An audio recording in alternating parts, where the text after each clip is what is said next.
Chris Edelson is a constitutional law scholar specializing in war powers, executive authority, and democratic accountability. His work focuses on how Congress has ceded constitutional power to the presidency, especially in matters of war, and how that erosion undermines democratic governance. So, in plain terms, who is supposed to decide when the U.S. goes to war, and who actually does? Congress is supposed to. We don't have a dictatorship. We don't have a monarchy.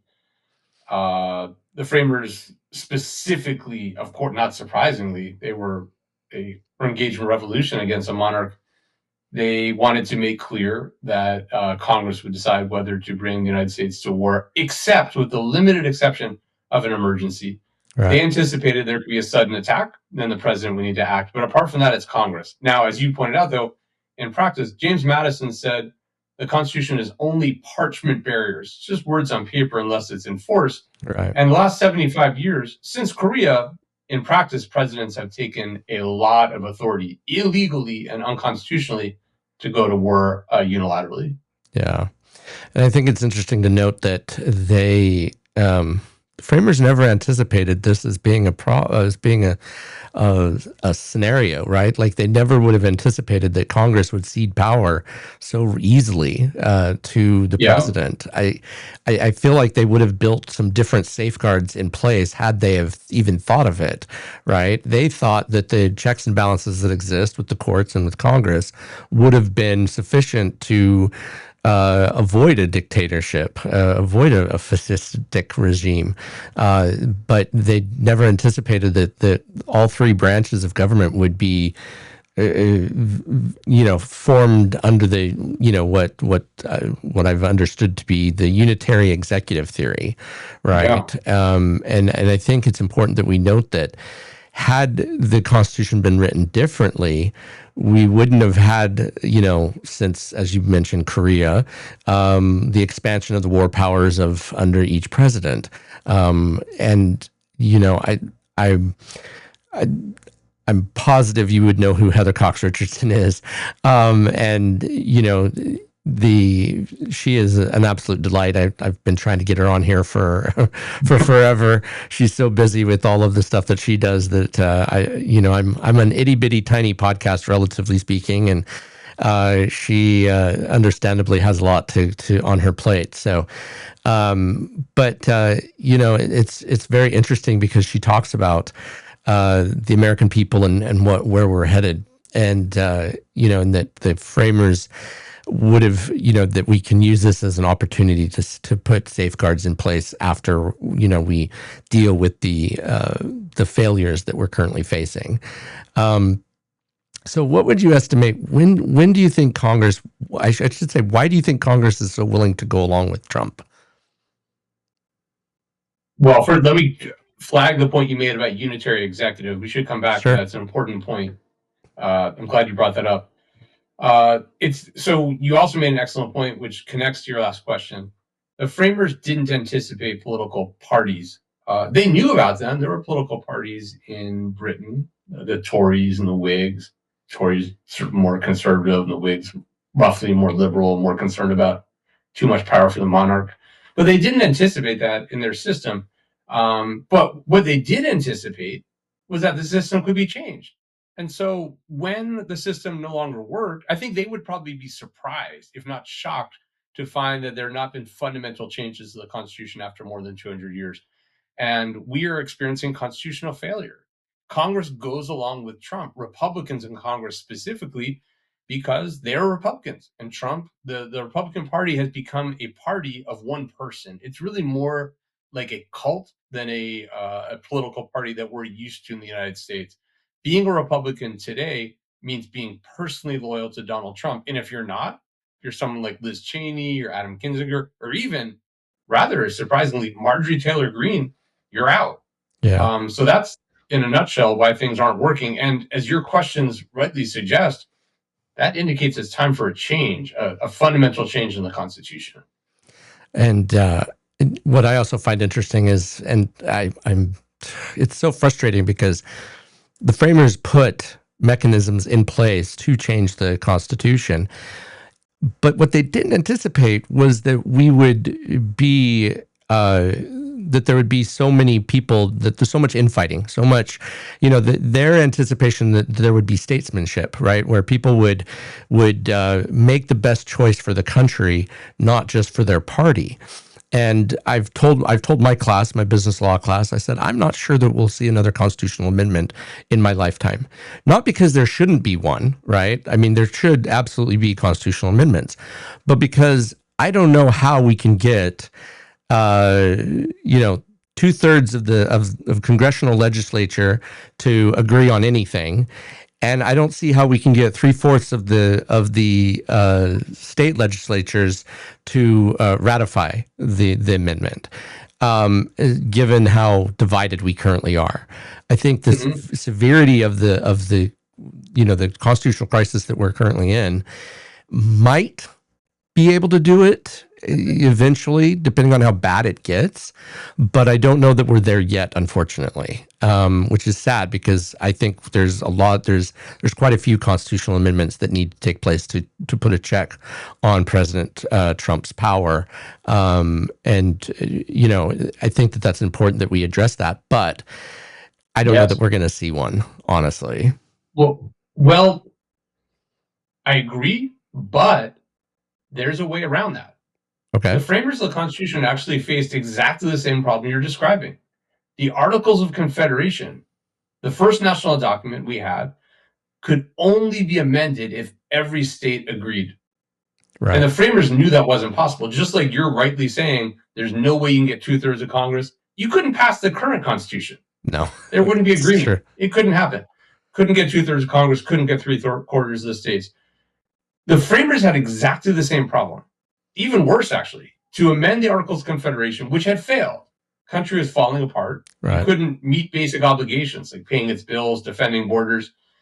They knew they couldn't do it. Their task, they were sent, the delegates of the Constitutional Convention were sent with the task of amending the Articles of Confederation. They decided, as you rightly say about our current system, it was impossible. Rather than giving up, they did something very creative, also very risky. They started over. They said, rather than amending, we will create a new document. And rather than requiring all the states to approve it, we will have it just come up with a new rule. 3/4 of the states can do it.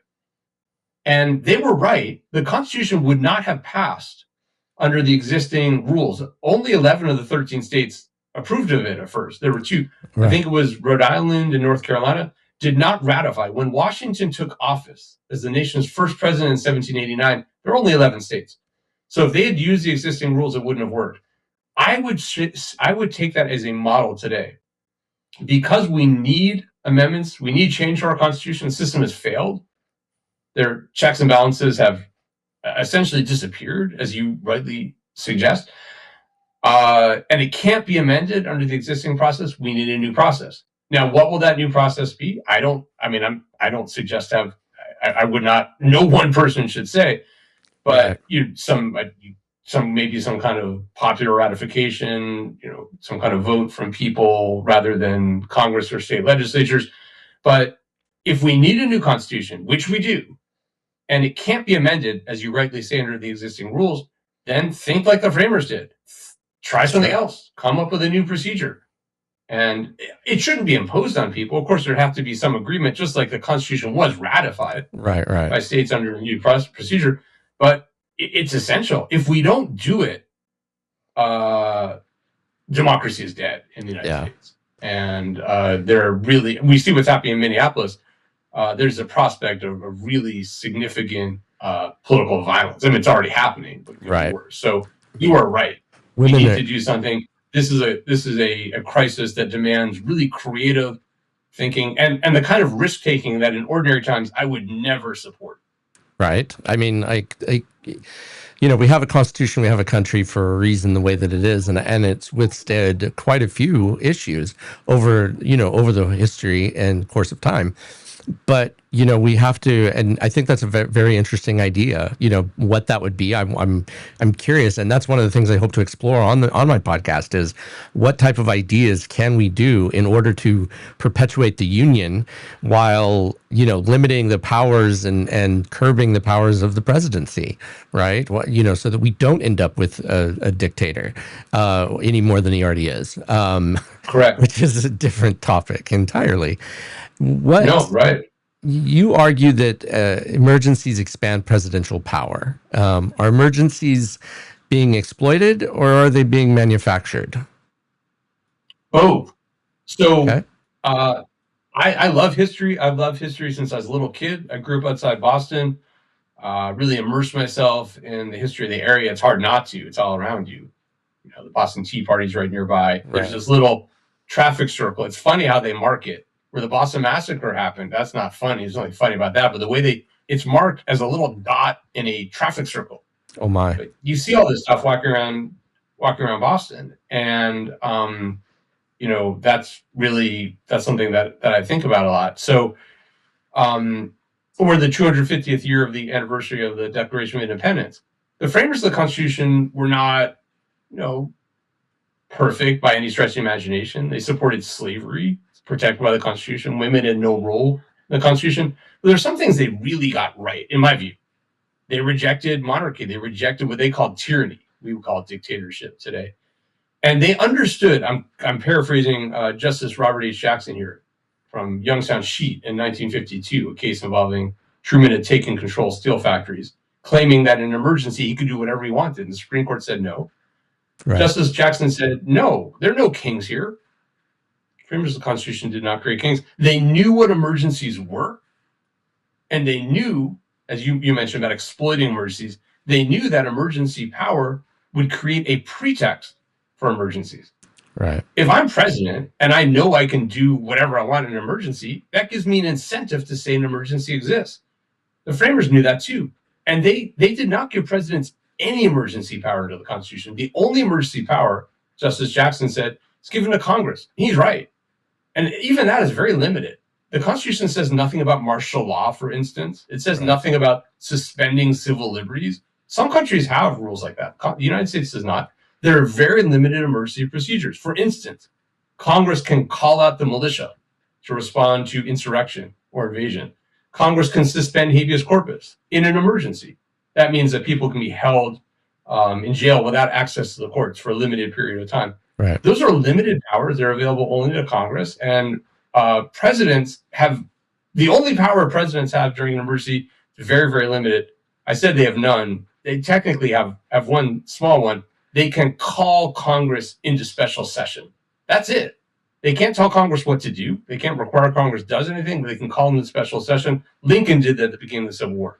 Right. What presidents have done, though, as your question about these suggests, so Donald Trump in particular is really, I have a new book about this that makes this argument. Donald Trump has used emergencies, phony emergencies. The claim that there's insurrection on the streets of the United States, or that there's one of the people in the administration, I think it was Scott Bessent, was asked, what's the national emergency that justifies tariffs over Greenland? And he said, the national emergency is preventing a national emergency. That's Orwellian. Yeah. They're saying we need to declare an emergency to prevent an emergency. What does that mean? What it means is that they want power.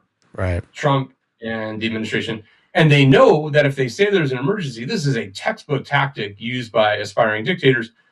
That can be a path to consolidating power. It's what Putin did in Russia. It's what Erdogan did in Turkey. Most notoriously, there's only one Hitler. Trump's not Hitler, but Hitler did this. Hitler was able to suspend civil liberties after the Reichstag fire in 1933, and he never gave up that power until he killed himself in 1945. So Donald Trump has manufactured emergencies.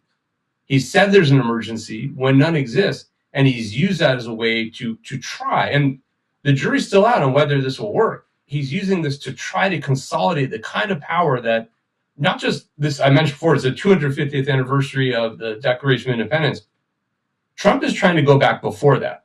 King George did not have absolute power. There had been a civil war in England, and the power of the monarch had been reined in. Donald Trump is trying to go back to the 17th century, when British monarchs claimed that they were the divine representative of God on earth. and therefore the law did not apply to them. The Supreme Court has encouraged Donald Trump in that view, of course, in the Trump versus United States case. Shockingly, the court said, actually, that's sort of true. Presidents can commit crimes, they can't be held accountable. That goes against everything we know about the U.S. system. This is one of the reasons we were talking before about a new constitution. One of the reasons why a new constitution is necessary. The U.S. system cannot survive with a president who is immune from criminal prosecution. Donald Trump sees that as an opportunity, and he is using phony emergencies, contrived emergencies, as a way to try to consolidate power both within the United States, on the streets of Minneapolis, and abroad in Venezuela and Greenland. Right. And I think it's interesting the way he's been doing it is I've been thinking about this as he's so brazen that it borders on, no, it is absurd. There's no borderline absurd. It's absurd. Yes, and what I find interesting is if he toned it down, if he pulled it back a notch or two, there wouldn't be the people in the streets. There wouldn't be if he did it more subtly, if he did it like gradually, if he would have ramped up, what he's using ICE for to that level, the old, boiling water. Yeah, boiling water. Exactly. Yeah. Exactly. Had he have turned it up gradually, but instead, today marks, 1 year of him being in office. Yes. And if he would have turned it up gradually over that year, we would likely have not be seeing the significant pushback that we're seeing because people would be accustomed to it. So he's somewhat shooting himself in the foot by doing this as ostentatiously as he is. And, I guess that's both a good thing and a bad thing all at the same time, right? We're seeing, travesties happening with the Minnesota shooting, where the young mother lost her life unnecessarily over turning right. And this idea that she and in fact, I was listening to him earlier today talk about how he accused the person screaming of being an opera singer. Yeah. And that was her wife. It was her wife. And you're like, that was her wife. How do you not scream incessantly? I don't know that if that happened to my wife, that I would have stopped at this point, and that's been over a week ago, right? Like screaming is natural, normal. You just saw your wife murdered, and the opera singer, and he's so ostentatious about it. And if he reined it in, the protests would calm down, things would become a new normal a lot easier. And I'm grateful that he hasn't figured that out yet, right? Like, because I don't think he's capable of calming down. I don't think he's capable of that. But I think and so it's like, it's this double-edged sword, right? Like if he was more calm about it, he wouldn't get the pushback and he could probably get further with it.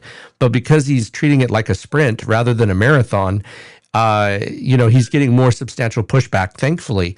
And I think people are waking up from their political slumber that they were in. You wanted to touch bases back with the unitary executive theory. Wanted to touch on that regarding what that is and what it means. Yes. First, let me just make a brief point because what you're saying is so important. You're talking about Trump as a reasonable person, right? He's not. Like you're saying, well, if you rein things in a little more, he can't do that. No, it would be no Trump. In fact, what's brought him this incredible success is he just does whatever he wants and says whatever he thinks. And some people are really taken by that. Yeah. But the problem, as you pointed out, I think Mario Cuomo said you campaign in poetry and you govern in prose.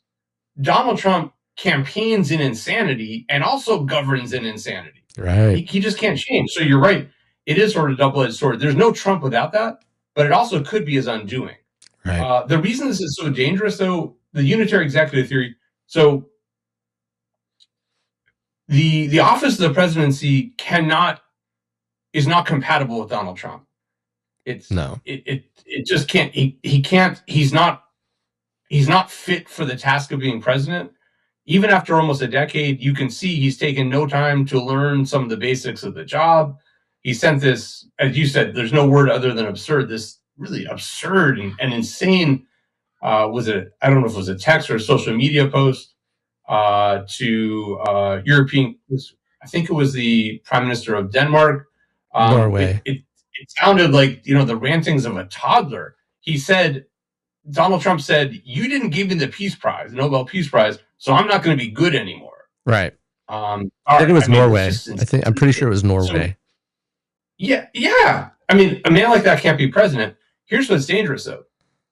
He comes into an office where all these powers have been built up for him. And one of the most dangerous ideas, I mentioned Donald Trump's goal is to be kind of an American monarch or an American Putin.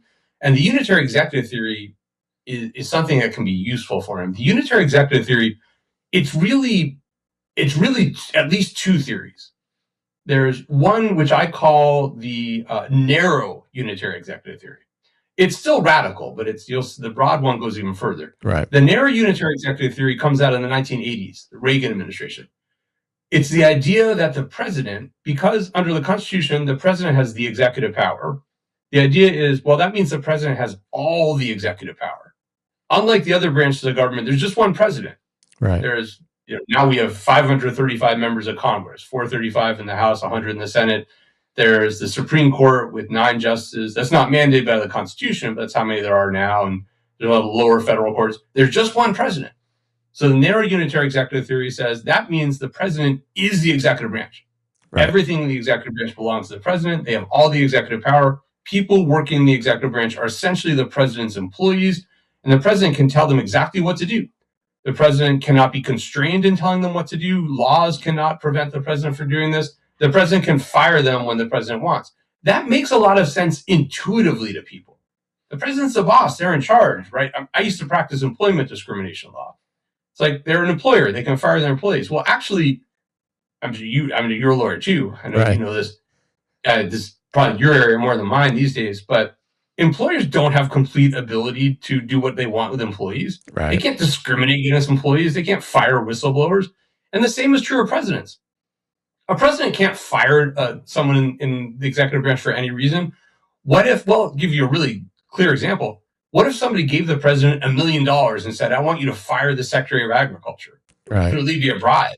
Well, at least before Trump versus the United States, it would clearly be a bribe. Now, I guess I'm not sure, but the narrow unitary executive theory says that's okay. Yeah. Presidents can do that. The narrow unitary executive theory says if a president wants to shut down a criminal investigation, they can do it. Right. All this stuff would have been considered absurd in the past. That's what Nixon did, the Saturday Night Massacre. Yeah. The narrow unitary executive theory says that's okay.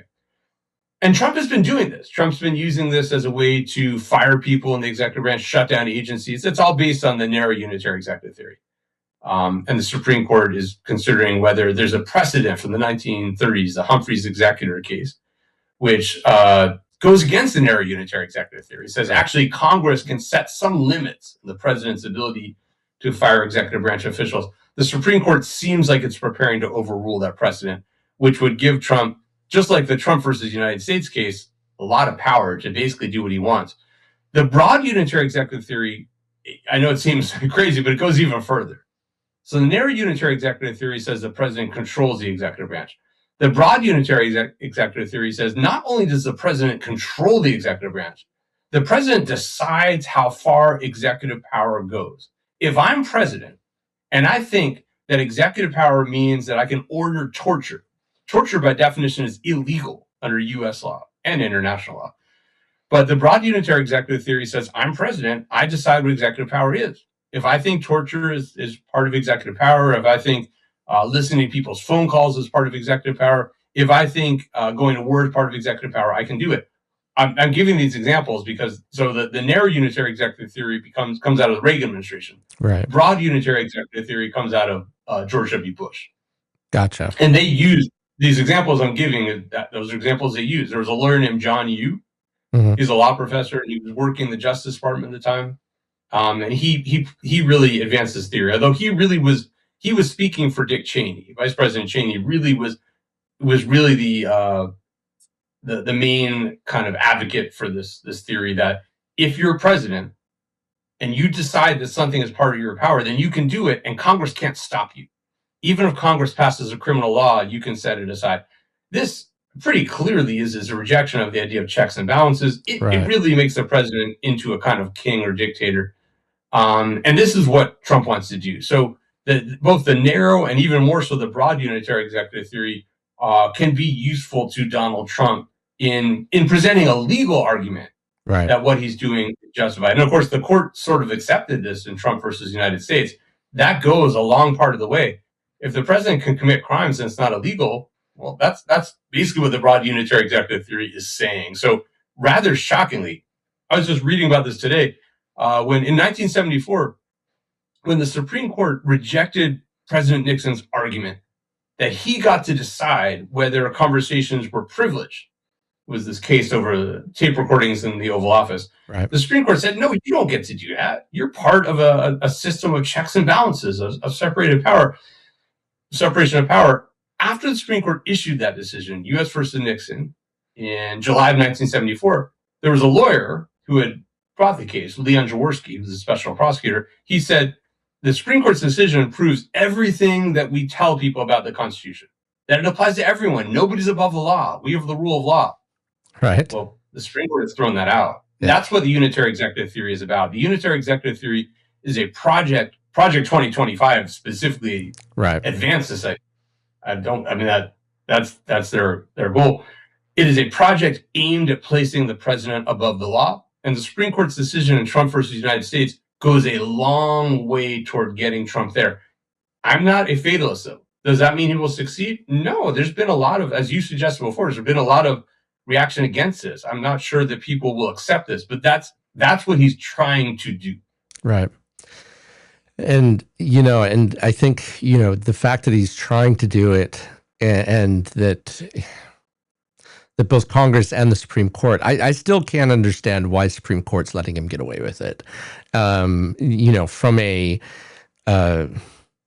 getting to, we don't have kings in America yet. They basically made him immune from criminal prosecution with the caveat that it was in the furtherance of his role. So they kind of gave him a king light version, you know what I mean? Like not quite. It's not very light though. Well, no, and he's not treating it like that, right? Like he's taking out that, he's conveniently editing out that in his brain to say he can do whatever he wants. And I mean, look at what he's doing. But what's interesting, and this is what I was going to say, is that type of legislation, that type of case would be indicative that he's not planning on going anywhere. Right? Like nobody's saying he's like, oh, I don't want to run in 2028. Well, he's not trying to run in 2028. He wants to stay in, furtherance of his job, quote unquote, because he knows once he's out, he's going to be prosecuted. That's why he ran for it again after losing to Biden in the first place, was he knew that there was his only way of saving his skin after his 34 count convictions for falsifying business records. All of these cases, that was the only way they were going to go away. And I say that because you don't make a law like that, and you don't treat he tears down the West Wing of the White House. You don't build a ballroom if you're planning on leaving it, right? Like that's just who he is. Because you don't think that the next party is going to be in power, right? You don't create a unitary executive if you think that the next party is going to have power. You just don't. Right. Because you would know they would use that power the same way you would, or at least similar. Or, that was one of the problems with Biden, was that he was very restrained, and that happened with Merrick Garland. He was trying to restore the dignity and honor of the White House, and Trump just run roughshod all over that. He's fighting fire with a garden hose while we've got a 5-alarm blaze going on with Trump being who he is. And Biden was basically using a garden hose to try to put it out. And that isn't to say, Biden did a lot of great things, in my opinion. Not a perfect president, not going to say, and there is such a thing. But, the idea being that he was attempting to try to restore this normalcy, this honor to the thing. And it turned out that there weren't enough people that were able to get on board with that to keep, there was enough snafus, right? Like whether you like Kamala or not, the things that were presented were difficult for the average person to swallow, and and knowing that Trump was a known quantity at that point. I use that term with quotes, known, right. Because he's certainly more unhinged in this term than he was in his first term by far. And I guess that leads in a good segue to why do crises make democracy weaker instead of stronger? Well, you made a number of excellent. Very briefly, just you touched on so many important things. Donald Trump said during the 2024 election, he said this is the last election. He said he's talking to his voters. He said you won't have to vote again after this. Yeah, he did. He meant that. He was running, you're right, to stay out of jail, but he intends to stay in power as long as he can.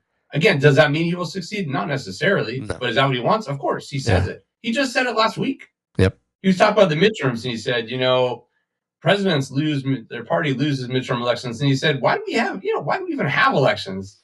Come to think of it, why should we have an election at all? He is deadly serious about that. He doesn't want there to be more elections. Again, no one should give the man more credit than he is due. It is not guaranteed.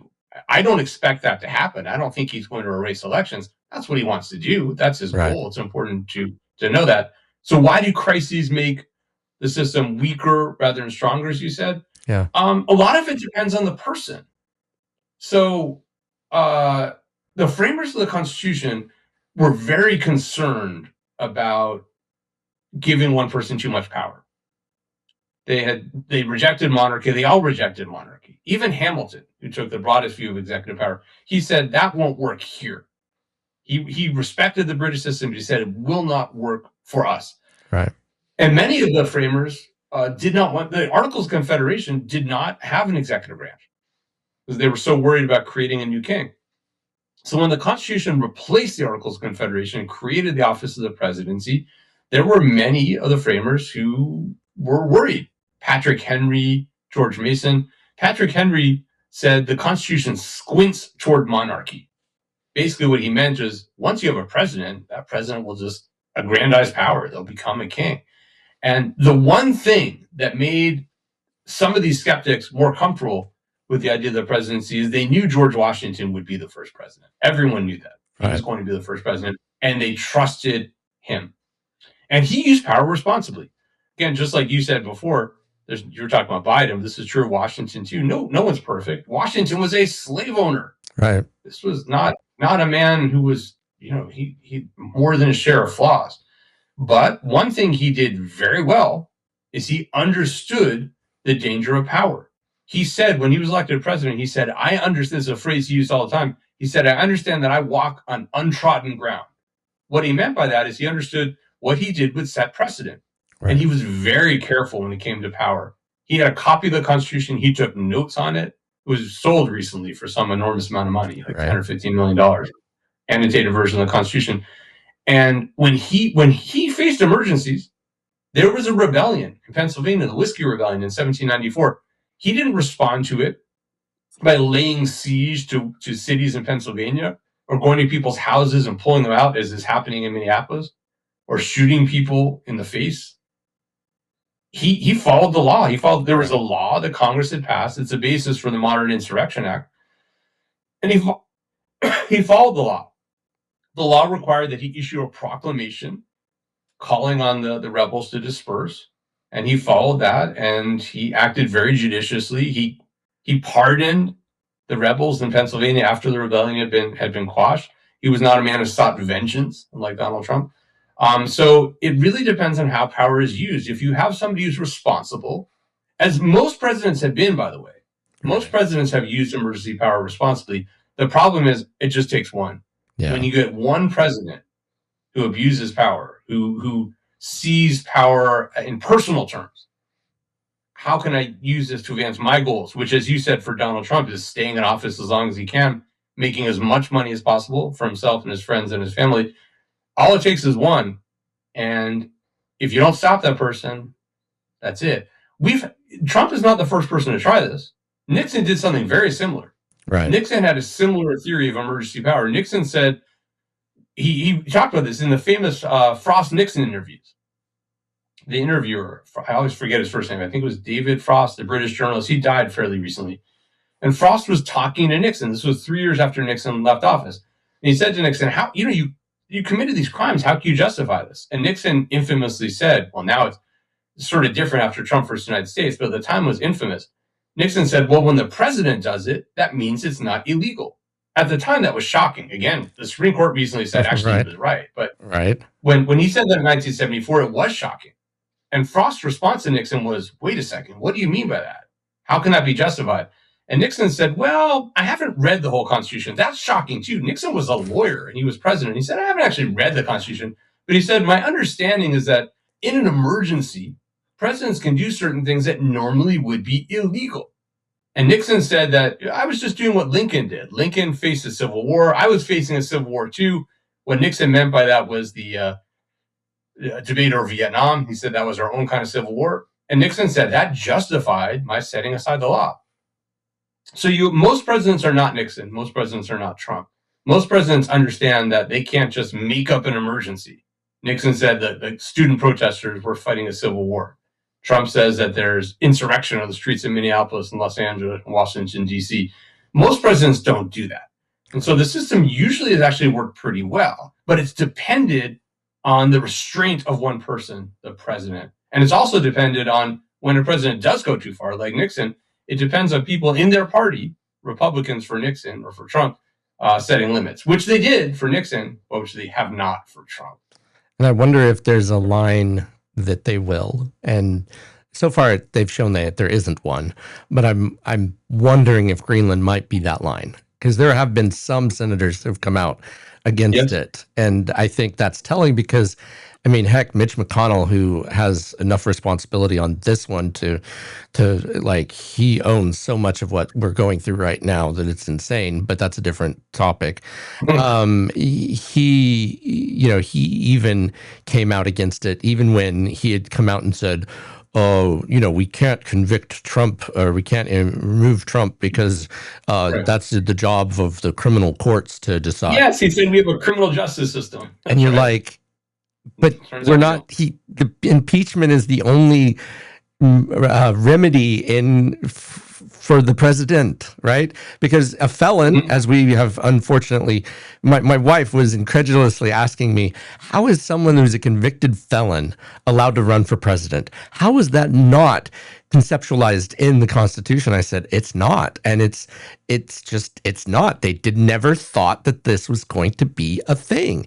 And, and Mitch McConnell just kind of was like, nah, I'm good. Like with not doing it, even though that would have been the mechanism, that would have been the thing. But I mean, he had opportunities to do the right thing years before with Barack Obama, when he, didn't allow him to have Merrick Garland on the court, which, looking back would have been so much better because he was too conservative, and I mean that in the prosecution factor, right, not temperament. Temperament. Yeah. Thank you. I just want to be clear. He's not conservative in politically speaking, but at the same time, he did not act as fast as he could have to have gotten Trump, in front of a tribunal to have made that happen. Is it completely Merrick Garland's fault? No. I mean, because there was a lot of things that went right, and I mean right for Trump and wrong for the country, and vice versa, right? Things that went wrong for the country. Kamala's very short run. She didn't have a full runway to do it. They missed some policy opportunities that they had exploited at the beginning and then failed to kind of continue. So there's a lot of blame to go around for a lot of different people for why we have Trump. But at the end of the day, rewind 6-7 years, and if Trump didn't have 3 justices on the Supreme Court, we wouldn't have, there are things that wouldn't have gone his way, or most likely would not have gone his way. And so Mitch McConnell got, kind of what he wanted, but now it's backfiring because now Trump's being Trump. Trump is doing the Trump thing that he is really good at, and that's, you know, chaos and destruction. He doesn't know how to build. It's all about Trump and what makes him look good. I mean, he just literally got a fake peace prize. He got a real peace prize in a fake way because his ego demanded it, right? I mean, like, there's just the insanity does not seem to be ceasing anytime soon. It's like each day you wake up and you're going, okay, what crazy thing's going to happen today? Yes. It's insane. You are critical of both parties, which, you know, understandably so. They have both parties.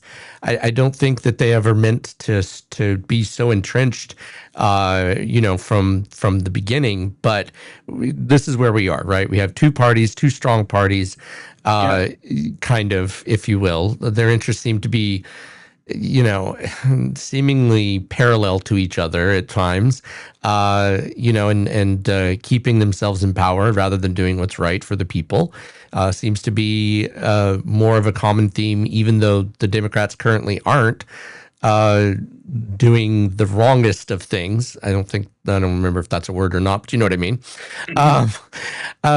So why do you think Congress remains so passive, regardless of who's president? I mean, they kind of, you know, they'll sock it to one and kind of, you know, it just doesn't ever seem to move in the positive direction. I'm not sure that it's regardless of who's president. You mentioned before the important question, the question of the moment for the last decade has been, is there any line Donald Trump can cross that's too much? You know, he infamously said, I could shoot someone on Fifth Avenue, wouldn't matter. So far, that's been true. You mentioned maybe Greenland is that line. Maybe. I'm not sure. I mean, some Republican members of Congress are saying that, but why not do something now? They're right. If Donald Trump actually orders an illegal, unconstitutional invasion of Greenland, an ally of the United States, and destroys the NATO alliance. This is so wildly illegal and unconstitutional and such a bad idea. Right. That of course you should be removed from office, but they should be doing it now. Yeah. So is there a line for Republicans? I don't know. Is there a line for Democrats? Yes. I hope so, yeah. We've seen that. I mean, I'll give you an example. Andrew Cuomo. Yeah. Andrew Cuomo is governor of New York. He's somebody who has national aspirations. When there was an investigation of him for sexual harassment, he was trying to cover it up. He was trying to shut it down. Right. Doing the same kinds of things that Donald Trump does. But he's not Donald Trump. What's that? I said, but he's not Donald Trump. That's he's not Donald Trump, and the Democratic Party is not the Republican Party. Right. Yeah. When Cuomo said, all these women are all just making it up and shut down the investigation, Democrats came together. Yeah. All the Democrats in New York, all of them, Schumer and Gillibrand and all the members of Congress, all the members of the House, they all said, no, this guy's got to go. Yeah. He was going to fight. There was a question like, could he be impeached or removed from office in New York at the state level? And it wasn't clear that was going to happen.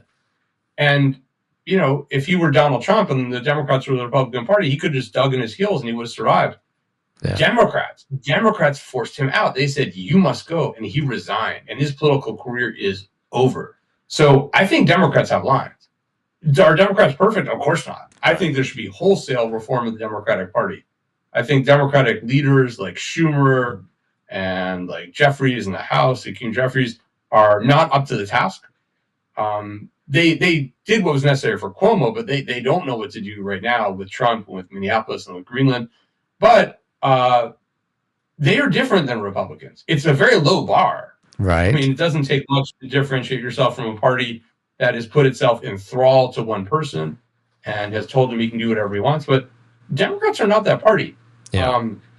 I think they made clear there was a line with Cuomo. And I think, I can't say, of course, it's hypothetical, but if there were ever a Democratic nominee or president similar to Trump, I don't think Democrats would tolerate it. In fact, I don't even think at this point, given where the Democratic Party stands, I don't think someone like that would be able to get the nomination. The closest example we have is Andrew Cuomo, and they forced him out. They ended his career. So I don't think the Democrats. I don't think it's not a two-side story. The Democratic Party has enormous flaws. Right. Lots of things are wrong with it. But what differentiates them from the Republicans is most Democrats have a basic sense of decency. There are some things that are too much for them. We haven't seen that from Republicans. When we do, they're out. When Liz Cheney says, wait a second, Donald Trump cannot be let near the White House, she gets primaried and she's out. When Marjorie Taylor Greene says, wait a second, I thought we were opposed to pedophilia and covering up for pedophiles. She breaks with the party on that. She's out. This is somebody who's one of the most devoted Trump supporters. But the Republican Party there's no room in the Republican Party for anyone who wants to set limits on Donald Trump. The Democratic Party does have room for that. When Al Franken, there was that scandal that came up with Al Franken, the picture of him, he was like sort of mocking this woman and sort of in a sexually offensive way. He was forced out. Democrats do that. Democrats don't. There are lines that Democrats will draw. There's no line for Republicans when it comes to Donald Trump that we have seen as yet. You rightly said the important question is, will we see one? Is Greenland that? I wake up every day and I ask that. Yeah, I guess more to the point is I wish I would see more than strongly worded letters. That is, I guess, the passivity that I was referring to is yes, but look, I get that they can't impeach, right? But that doesn't mean the Democrats. That doesn't mean that they can't bring articles, constantly. Let it be said on get it in the record, right? Get it in the record as many times as humanly possible. The Democrats need to show us that they're fighting for us, not just strongly worded letters. Because and I get.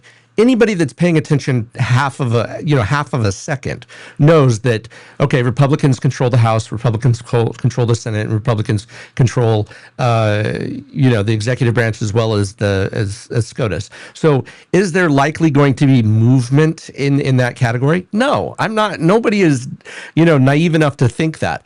But the fact that they're not even willing to try in any substantial way is what the passivity that I was referring to. Was that, of course. Like, if he is as big of a threat as he appears to be, okay, QED, they should be fighting proportionally to the threat that he is. Yes. But what's happening is instead they're writing strongly worded letters, and so the people that aren't quite as politically involved as average is going, well, if they're not that worried about it, why should I be? Of course. So it makes no sense. It doesn't. And I think that's what's the most frustrating for those of us that are politically involved and that are paying attention to things, because you get other people that I talk to that aren't as politically involved, and they're like, well, what's the big deal? What's going on? I don't understand it. And I start relaying all this stuff, and their faces go slack jawed, and they're looking at me like, wait, what?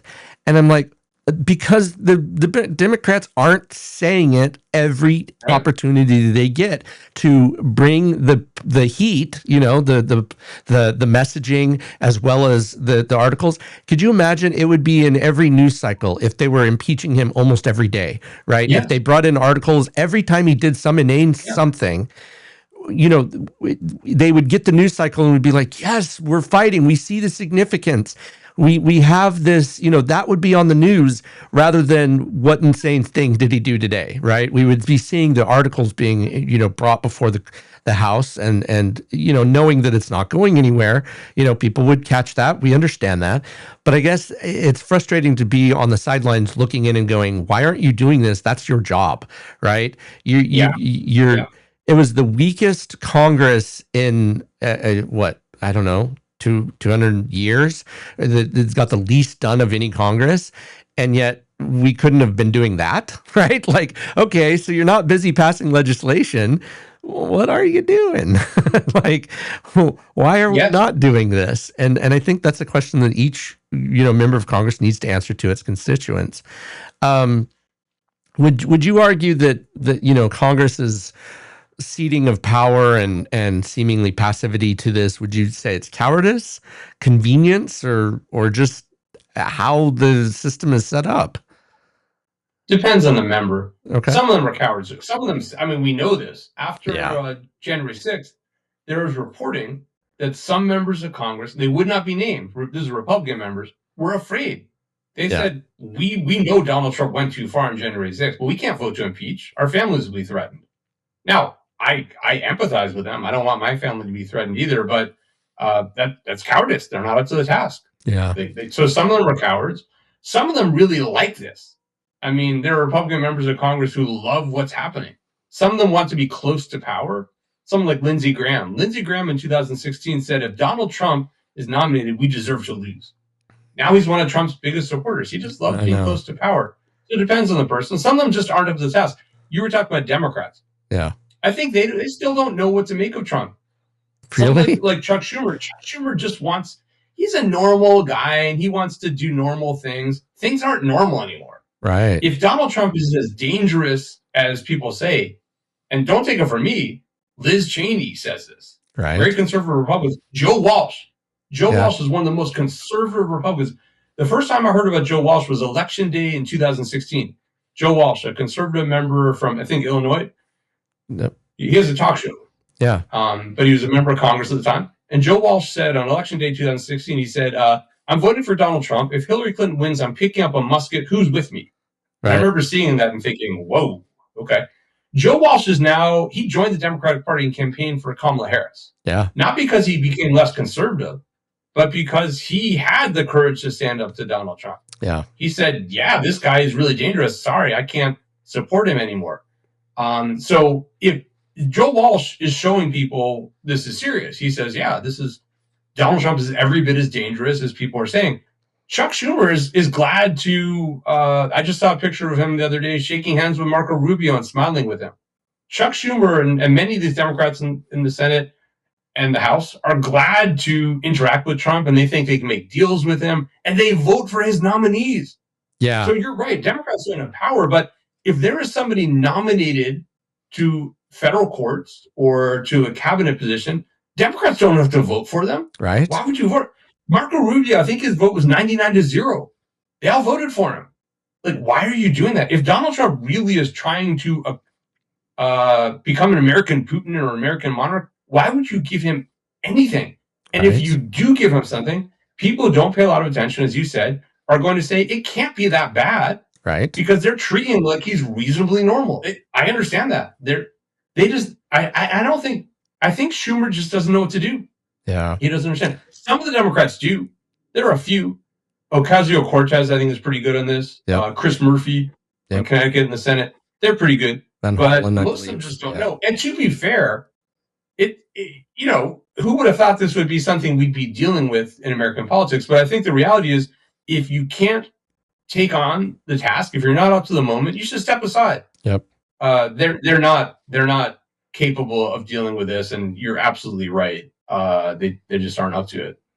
You know what I find interesting is that, and this is, I think, probably the biggest issue I have with Congress right now, is that they could put a stop to Trump any minute. Like, they literally, Trump only has power because Congress lets them have power, right? Like straight up. Right. Yes, he was elected. Right. Okay, I get that. But if 535 members of Congress came together and said, no, we are done, right? We are done being Trump's puppets. We are done, with the cowardice. We're going to, we could have an end to that presidency in a minute, and we could start over and do kind of what we were talking about earlier, start the program and do it differently. And it is infuriating that there are 535 people, not all of them cowards, not all of them issues, but that this could, and Trump wouldn't have any power. That's the thing, is he can't primary all of them. He can't, even the ones in the Republican Party that would there's going to be those sycophants, right? There is. I mean, you've got the Markwayne Mullins and the Jim Jordans and you get the sycophants, and I get those. Those aren't ever going to oppose Trump, but everybody short of that, right? Everybody short of the sycophants could stand up to Trump right now, and there's nothing Trump could do about it because he cannot primary them all. Right? He doesn't have the budget for it. He doesn't have the pull for it. There's enough people that have defected away from Trump to make it so that he could not affect that type of change. And plus, by the time, if they did it today, by the time the midterms came around, he wouldn't be there anyway. They don't need to worry about primarying him him primarying them, because he wouldn't be there to do anything. Once he loses the spotlight, right? Which he's going to do whatever he can to stay in the spotlight. I get that. He's a malignant narcissist. That's just who he is. But once he no longer has the power of the presidency, right? His power, his ability to affect anything greatly diminishes. MAGA is not that powerful, as powerful as what people are pretending that they are, because you see that in the people that are defecting, right? You see the people that are like, hey, this is a bridge too far. I didn't vote for people. I didn't vote for a war with NATO. I didn't vote for women getting shot in the street. I mean, I'm not saying there aren't those that are the extreme that are saying, oh yeah, I voted for this. You know, there are those people, but for the most part, they're decent people that are, you know, this short of those people. They're like, I didn't vote for this. I'm out, right? Like, I didn't vote for higher tariff food. You know, I didn't vote for this craziness. I voted for change, and I'm getting nothing. And so, I just, it saddens me that our country is being held hostage by a madman that could have been prevented or could have been completely avoided if we'd have had people that were willing to, you know, it can be stopped anytime. Yeah, you're exactly. Any minute. It reminds me of, you know, in 1984, we're not. It's not. I'm not saying we're living in 1984. It was a book that was really important for me as a kid. I think about it a lot. But in 1984, the main character, Winston Smith, who's a member of the party, says the proles could stop this anytime. The proles are the regular people who are not part of the party. Right. So they could just shake off the government like a horse shaking off a fly. Right. The Congress has the power. They could do it anytime, and actually even more so. So of course they should impeach and remove him from office, and they could do it. But we know that won't happen. There are other things that happen. Another thing that could happen, that should happen, Democrats should shut down the government. Republicans needed Democratic votes to keep the government open. Democrats shouldn't give them any votes. Why is there 1 penny for ICE? Why are you giving money to thugs who are going through the streets of Minneapolis and other U.S. cities? They're breaking people's windows. They pulled a disabled woman out of her car the other day. They shot another woman in the face. They shot a man in the leg. They pulled an old man who, from his home, you probably saw this picture, with a blanket. He said it was his grandson's blanket over his shoulders. He had Crocs on and shorts in the Minnesota weather. He's a U.S. citizen. They took him out of his house. Why is there 1 penny for that? Right. Well, Democrats don't have to give a single vote for anything Donald Trump wants, whether it's a nominee, whether it's funding ICE, whether it's keeping the government open, and they should not. And of course, you're right. Congress should stop this whole thing, but that takes Republicans. Democrats, even though they're not in power, there are things they can do, and there are things they should do. Right. And they should do that. There was actually ICE fired a pepper gas into a car that had a 6-month-old in it. Yeah, and 6-month-old kid. He stopped breathing. Yeah. His mother had to resuscitate him. I mean, just this is monstrous. You know, he could have died. His mother administered CPR. Yeah, that's right. I heard another story. A 6-year-old child was wandering on the streets. I think this was in New Jersey. Her father had been taken. 6-year-old child. She's wandering on the streets and she's saying, "Poppy, Poppy, where's my father?" Right. This is monstrous stuff. Why would you give any support for this? Did you know that they have only 47 hours of training? 47. Yes, that's numbers. The numbers chosen specifically because they're honoring the cult leader. Yes. Yeah, they're honoring 47. Yeah, these are. I mean, you see the videos.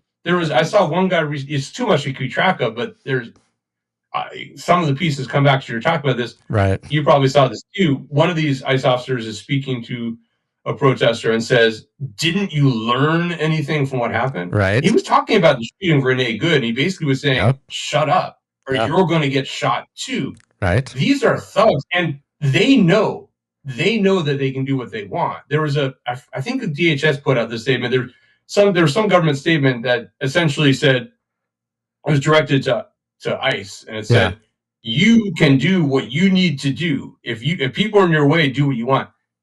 Is this officer who shot Renee Good, is he going to be prosecuted? Of course not. Certainly not by the federal government. No. The state authorities will look into it and be able to do something. But they feel, like Donald Trump himself, that the law does not apply to them. Yeah.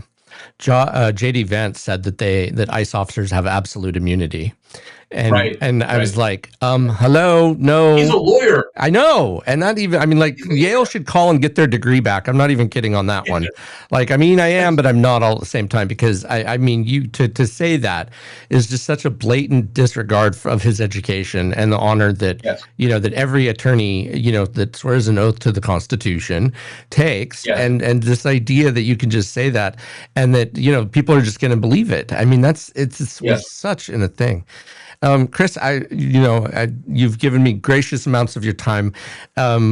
Before you go, what brings you hope right now? Because we've talked about a lot of things that aren't very hopeful. What brings you hope? No, thanks for asking that. When I do events and I talk about this, I get that question a lot. I'm not a defeatist. This won't last forever.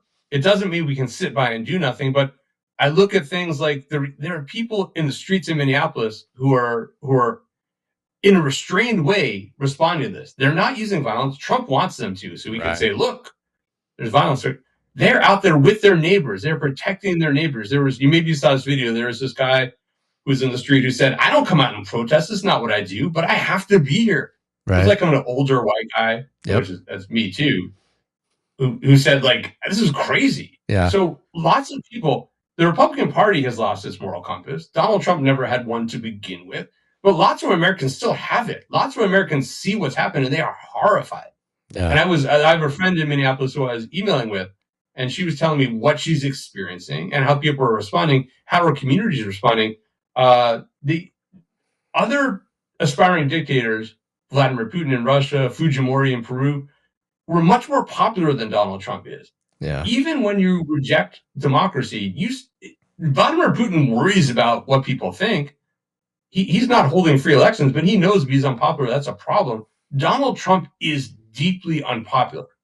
I don't mean to overstate that. Does that mean he's going to be removed from office? No, certainly not anytime soon. No. But that makes it much harder for him to accomplish what he wants to do. And one thing that really gratified me is we saw elections in late 2025. I've been very worried about elections. Will they go ahead as we've seen in the past? Will it be possible to defeat Republican candidates? And the answer was yes. The Republicans and Trump are using federal law enforcement to intimidate their opponents. They've arrested some candidates for office and charged them with crimes. But Democrats won almost all the significant elections at the end of 2025. And it's a long way off, but there will be elections this year too. And I expect them to go ahead. And I think there's a significant chance that Democrats will be able to win those elections and be able to have an opportunity to set more limits on Donald Trump. So things are really, really bleak, but they're certainly, they could be a lot worse. And I think I know there are tons and tons of people who are horrified by what's happening. And even more than that, who are taking action. And really, the people in Minneapolis who are taking action, it's really courageous stuff. Yeah, and I think that that's so important that we microdose, as one of the podcasts that I follow, hope, because while it is bleak, it's important to remember that while it's dark, that doesn't mean that there's not some stars in the skies. And I think absolutely, the killing of Renee can be a point of us to look at and see, introspection, and look at it and say, is this the country that we want to live in anymore? And standing up and making sure that we're heard. I think that that's one of the most important parts. That's one of the reasons for this podcast, is to add my voice to the people, and to make sure that not only am I heard, but other people are heard. Because I think there's such a, the more the truth gets out, the less likely that the lies and the hate can be propagated and heard throughout the rest of the world. So, and to let the people know, that especially the immigrants, that they're not alone, right? That there are people willing to speak out and use their voice for good in that respect. So I just saw there was a guy quoted in the New York Times who's an immigrant. He said exactly that. He's a guy in Minneapolis who owns a small grocery store, I think, and he said, "I want to say thank you to the people, other Americans who are standing up for me." He appreciates what they're doing. And an important point you just made is, we could not have this conversation in Russia, or North Korea, or China. That's really important. Every time, you're doing this podcast having these discussions, that is in and of itself an important thing. And I find it, every time I have conversations like this, it makes me feel better, because we should not take that for granted. You can't do that everywhere. Yeah, and that's true. And I think that the fear, though, is that, we're sliding, we're backsliding into authoritarianism and fascism, and I think people are scared. And but in fact, Heather Cox Richardson and Tim Snyder, who are both authoritarian and history professors, discuss that power for the fascist is weakest at the beginning and at the end, right? And so now is the time to speak up, and now is the time that while he's consolidating power, that we're doing everything we can to keep him from consolidating too much power, and we will have a better battle on the back end, right? We'll have an easier battle on the back end, or no battle at all, perhaps. I mean, maybe this is as far as it goes, and we end up in in a much better situation than we are now. Chris, thank you so much for your time. I sincerely appreciate it. Where can people find you? And tell me about your new book. Love to learn a little bit about that. Oh, the new book, it's called Above the Law, The Evolution or Emergency of Presidential Power. And basically it's a history of what does the Constitution say about emergency power? Not very much, as it turns out. How have presidents used it, usually with restraint, and why is what Donald Trump is doing now so dangerous? He's trying to use emergency power in the way that British monarchs did in the 17th century, as a way of absolute power. And sorry, I couldn't hear you. It was first thing. Were you saying, where can I be reached? Is that what you're asking? Yeah, if someone were going to get in touch with you, how could they get in touch with you? Oh, yeah. I'm on Blue Sky. Okay. Chris Edelson at Blue Sky. It's also fun if people want to, what else? Well, actually, I guess that's the best way, because Twitter has just become kind of a cesspool. So Blue Sky is the best place to find me. Yeah. Chris Edelson at Blue Sky. I'm teaching at the University of Massachusetts at Amherst. You can find me there too, but Blue Sky is kind of the place where I'm most active. Okay. Thank you for your time. I appreciate it. Thank you. I appreciate it. Thanks. Everything you're saying is making me think. You are all over this in the best possible way. Good. I'm glad to add my voice to those and pay attention and help spread the truth. So thank you. Thank you. Well, that was Chris Edelson, a constitutional law scholar and civic engagement engineer, if you will. Incredibly grateful for his insight, input into the executive power and to the government, and that just because things are bleak right now doesn't mean that they have to stay that way. And we have a lot of reason to hope. We have people that are working hard to make sure that our immigrant population is taken care of as much as it's possible. And so I invite you to see how you can involve yourself and help and learn more about the Constitution and learn more about your rights under the Constitution. Thank you, and have a good day.